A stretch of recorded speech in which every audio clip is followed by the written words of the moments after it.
Well, and we told you we're going to get into this was one of the best weeks last week for President Trump and his entire administration. But before we did that, I wanted to circle back on Joe Biden because you talk about a guy who's never going to be president at this point.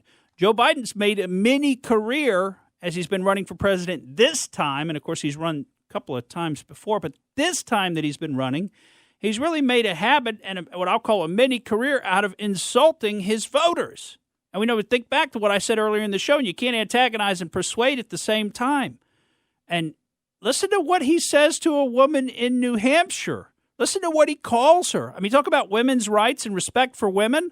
Listen to what Joe Biden says to a voter when she asks him a perfectly reasonable question about how he expects to win after his incredibly poor showing in Iowa. Listen to this. So how do you explain the performance in Iowa, and why should the voters believe that you can win the national election?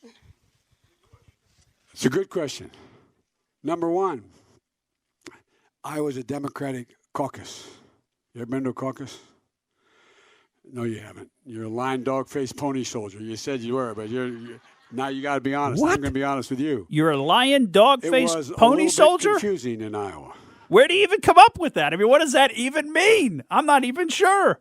But first he tells her it's a good question. It's a good question. But have you ever been to a caucus? No, you're a lion, dog-faced pony soldier. What? I mean, has he been smoking some of Elizabeth Warren's wampum? What is going on with him?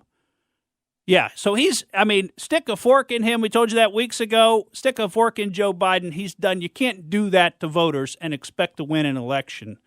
And I bet you he flames out before he even makes it to South Carolina. You can't behave like that. It's unbelievable. Guy's totally unhinged. What do you think's going on in his campaign when they see all of this happening around, the numbers and the non-support? People got to be depressed. They're probably crying every morning. Oh, my God, why did I pick Biden? Why didn't I pick Buttigieg? It seemed like Biden was going to do so well. Thank you for listening to the Morgan Streetman Show. We hope you enjoyed what you heard, and if you did, please click like and subscribe to help us out. And remember that we recommend that you exercise your brain at least once a week.